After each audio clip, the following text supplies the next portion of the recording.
Okay guys, it's Madmandoc here. I'll be making my first video for Gemp SWCCG. This will be a commentary on a game I recently played. Hopefully it'll be a good resource for anyone who is just starting out in SWCCG or anyone who's new on Gemp, and it might even be of some use to more experienced players, since I will be going a little bit into my thoughts on strategy and how the game's unfolding and kind of what I'm thinking as I'm playing. So without further ado, here we go. Alright, so my opponent is starting off with Quiet Mining Colony. I'm playing ISB operations. My deck is designed to do Tatooine occupation, although I don't always do that. It has pretty strong forces for both space and decent ground coverage, although it's a little bit stronger in space. So the starting cards are coming out now. What we can see here is that my opponent is starting with Keep the Empire Out Forever, and then the fairly straightforward battle plan, Draw Their Fire, and Menace Fades. I have Imperial Arrest Order and Secret Plans, Mobilization Points, and Crush the Rebellion. Imperial Arrest Order I use for the generation and to help some of the forfeits of my pilots, and of course the Secret Plans is always helpful. Mobilization Points, I prefer the original over the combo.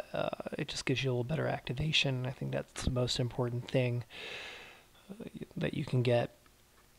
And then Crush the Rebellion I selected in large part because I didn't have any better choices, but also because an early revolution on Coruscant would be a killer, and it can pull you the Evader Monarch, which will typically hold the opponent to a 12-card hand and gives you the option to play your Monarch whenever you feel like it might be best. Sometimes I end up just throwing that card away if I have an early card loss, but again, it kind of depends on what deck the opponent is playing. So he starts off with Bespin and Cloud City Guest Quarters. This is a pretty strong light side deck most of the time. I really like playing Quiet Mining Colony myself, and the ability to go get the cards you need is just phenomenal. The drawback in the early going is that you do give up quite a bit of force to the opponent, and therefore he can really get rolling on you quite quickly, and that's what I'm going to try and do here. The key to this game is going to be the Bespin system. Light side is going to need to control that if they want to keep the game rolling in their favor. Give them opportunity to play Cloud City Celebration. It will allow them to get around battle plan. It'll allow them to use Menace Fades against you. It's just key.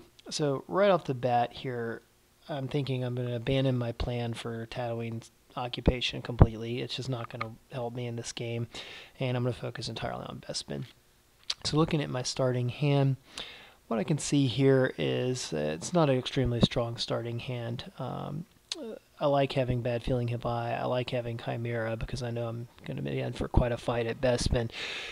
These 3 Outer Rim Scouts are okay. I would rather have had Imperial Command or Piet or Moragic. The Walkers are decent. Getting both of them is not terribly helpful, and they're not going to come into play for several turns. Neither is the Vader. So really it's not a great starting hand for me, but the first few turns of this deck tend to run themselves pretty well almost no matter what I draw. So we'll just kind of work with that. So I'm pulling a docking bay here. While I did that, I'm checking for where my Imperial Command, Admiral Piet, and Commander Moragic are. All of them are in the reserve, none of them are active. So I deploy 2 Outer Rim Scouts, just use up that force and get some generation going. Now my opponent responds here on his turn by deploying the North Corridor, kind of as a standard first move, and draws a few cards. Not really much there. Going on to my second turn, I'm still pulling out docking bays. Now here I decide to move the Outer Rim Scout to the other docking bay. Now, there's a small risk here because he's sure to have Corn Horn in his deck. He could plausibly have other spies as well. That's not too likely. But if he brings Corn Horn to one of these docking bays to take out an Outer Rim Scout, I might lose a couple force, but he's going to lose a whole turn doing that, and it's not going to move him towards flipping his objective. So that would be acceptable even if he did that. So we're going to go for the big activation, and that's what we do. On turn 1, you may have seen I pulled the Evader and Monarch and also the Executor using mobilization points and crushed the Rebellion. So on this turn, I draw a few cards, and I hit the Imperial Command, which is definitely what I want. Use it to pull Admiral Piet. The goal here in the early turns is to get Piet, use Piet to get Maragic, and use Maragic to get Tatooine and or Fondor. Since I'm going to attack Bespin, it's going to be Fondor and then try and deploy the Executor for 10. And that's about what we're about to do. We're pulling more docking bays. I just have to get these Tatooine docking bays out of my deck so I don't draw them as Destiny later, but they're probably not going to see much action. And here comes Piet. I happen to draw Fondor, so we'll put that out, and I have enough force to deploy Executor right away, which is obviously excellent. Maragic will just deploy straight to the ship. When I was looking in the deck a moment ago, I didn't see the Tatooine system, so it must be in the active force. So we won't bother looking for that. And then we move Admiral Piet to the Executor and the Executor over to Bespin. So it's a pretty strong ship here. We've got control of Bespin, and I'm going to try and reinforce that fairly quickly because he's sure to want to fight for Bespin, and even the Executor is not totally safe, although obviously it's a very strong start. Also consolidate these Outer Rim Scouts. Now that he's activating a lot of force, I can't have Corn Horn and a couple guys beat down an Outer Rim Scout. That would be a lot of force loss, and we're not going to let that happen. Also, I can see that the docking bay is going to be in play. Probably one of my next moves is going to be to get a walker down to that docking bay and then move these Outer Rim Scouts over there, which will get me my force drain bonus and reduce his force drains. So on his turn, he brings Falcon with Leia and Pukimir and Corn Horn to flip the objective. And it looks like he's just going to consolidate his forces and keep working on a build-up. That's pretty reasonable. But it does expose him to the problem of having to walk in front of the Executor later. When that happens, as you can see, he's going to get hit with a pretty big force and lateral damage. And that's going to probably do a fair amount of damage to him. So here I'm considering whether to reinforce to space immediately or to go to the docking bay and try and get around battle plan as well as decrease his potential force drain. And I'm going to decide to go with the docking bay. He doesn't know that I have such a strong space force, and so I'm going to try not to give that away. We'll see if maybe he'll just kind of walk into a dangerous situation here. So I bring down Blizzard 2, and I deploy Outer Rim Scout to flip. Maragic's coming down to the docking bay, and the Outer Rim Scouts are coming over. So we have a pretty strong force here. Since none of the EPPs are out except Leia, I'm going to put all these guys on the walker. Just it's not helpful to have Luke or Obi carve one up and then knock out another with attrition. We'll pile up some forfeit on this walker, since holding this docking bay is going to be pretty important. Alright. So I draw a couple cards, save a couple force. Looks like I've drawn into more ships, which is a lucky break for me because, again, holding that system is really the key to winning here. Alright, so he's flipped and now has access to just about anything he wants card-wise. He's got a Captain Han, which goes straight to the Falcon, and he's moving Leia onto the Falcon. I tried to hit her with a trample there before she could get on the Falcon. I knew that was probably going to miss. I only have a couple of 5s in this deck, but if it had hit, that would have been a pretty big problem for him, so I took a shot at it. Didn't work out.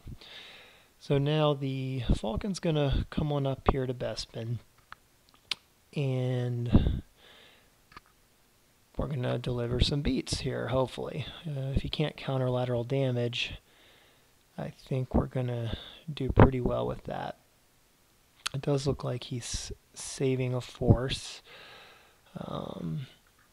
so I could get barriered. Let's hope that doesn't happen, because that would disrupt the plans quite a bit.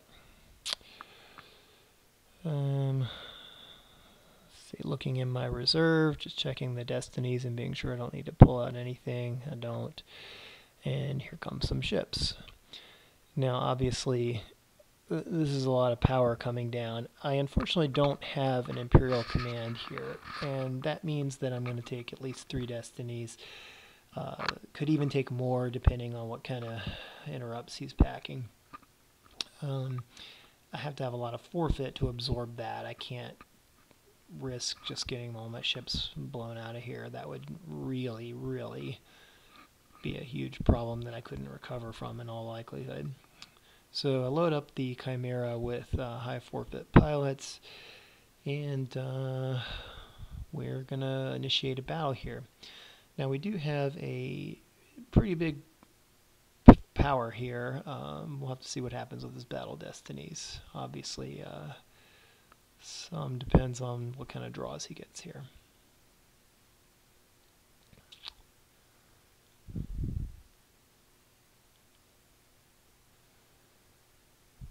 So drawing destiny looks like 2 for me, and he hits pretty big. Okay, so looks like 13 attrition.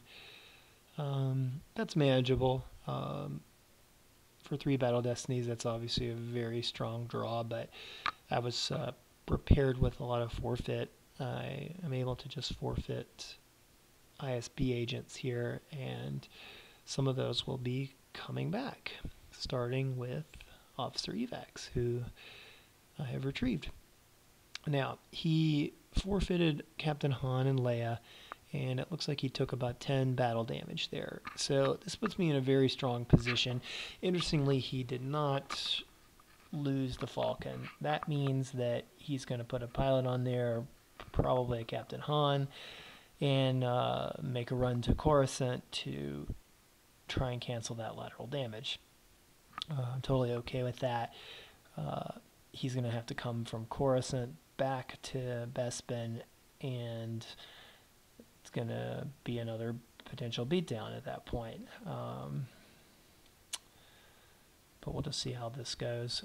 Also, I should note that on the ground, I'm reducing his drains by having an ISB agent at the docking bay, and he's subject to paying for his own battle plan. That means that it's pretty hard for him to gain anything by trying to drain me on Cloud City. He can drain me for 1 if he wants to expend 3 force. I have some cards like Tatooine Occupation that I've already basically ruled out from using in this game, so I have a buffer there as well. Alright, so Captain Han's coming and flying on over to Coruscant. Cancels the lateral damage. Again, this is fine. Hopefully I can draw into a Imperial command here, and if that Falcon tries to come back, could be in trouble. Alright, at this point I decided to play my Lost Monarch. It seems possible he could have built up some duplicates, especially Path of Least Resistance, and he did have 2 of those. He has a barrier in his hand, which means that won't be attacking Pukimir with Vader. I wasn't really planning on that. He is unlikely to leave Pukimir alone with all these spies in my deck, unless he has Path of Least Resistance or Barrier or something to make an escape. It's a trap would work. There's a lot of possibilities that could easily be seen in a deck like this. So I'm not going to get too overeager with Pukimir. I'm pinging some drains away here at Bespin. They're free for me. Take a quick look in my reserve. I did notice 3 copies of Imperial Command in there.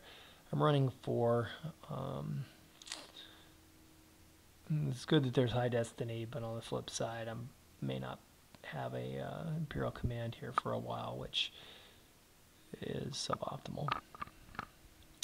Okay, so it looks like he has deployed Leia back onto the Falcon and put Obi-Wan there, presumably for the forfeit value. And they're back to Bespin. Now, this is an interesting point in the game. He didn't go to Fondor, so I'm thinking that he's packing for a lot of interrupts that can hold off a huge beatdown, because he just walked in front of about 30 power, and he may suspect that I can bring more. He certainly knows I have plenty of pilots in the deck. So I really wish I had Imperial Command, but I don't. I do have Bosk and Houndstooth, Zuckuss and Misshunter, and Forlom, which means I can hit him with 3 Destiny draws. That's pretty good.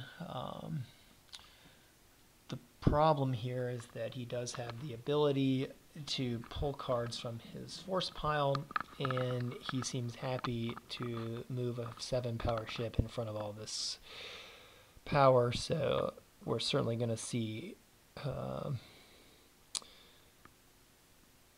some Battle Destiny adders or Hyper Escape or something. Not sure what he's planning, but he's planning something. Okay, so I go ahead and deploy. Now, I dropped this battle order, which is an interesting thing. It does cost him 1 to play interrupts, which means he can play at most 1 interrupt here. That could be a problem for him. He can certainly hit me with an I know. I saw that in a Destiny draw not too long ago, so no one's in his deck. Or he can play it. Well, I didn't have enough to play It's a Trap, so he can't do that. But if he had some kind of big combo or something, it's not going to happen.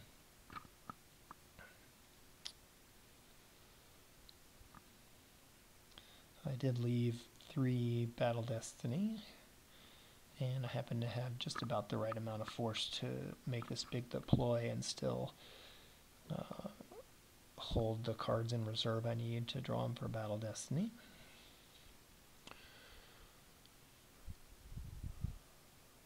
And he's playing I know, so 5 Battle Destiny. Under normal circumstances, that would be a real disaster for me, but luckily I drew into all these ships, and I've managed to get a huge amount of forfeit here at this site, in addition to a lot of power. So he drew reasonably well there. 18 with 5. Well, actually, no, that might be below average for him. Just saw the 6s, but there were some lows as well. So there's an enormous power gap here. He's going to lose all the guys on the ship. He's probably going to lose the Falcon too. And I can manage this attrition by losing the Chimera and an Outer Rim Scout and probably Bosk. Maybe the other Outer Rim Scout. So after this battle, I will still have the Executor, an Admiral, and Zuckuss with Forlom on it. and that's pretty formidable and will hold Bespin for quite a while. Looks like that he's decided to concede. I think that given the outcome of that battle, that's probably appropriate. It's close to no chance he's coming back from that. All right, well, thanks for watching the video, and I appreciate it. If you have friends who aren't playing Star Wars CCG on Gemp or who are interested in learning, go ahead and send them the link. And I hope to see you all on the site, and I look forward to our next game. It's Madmandoc out. Thanks.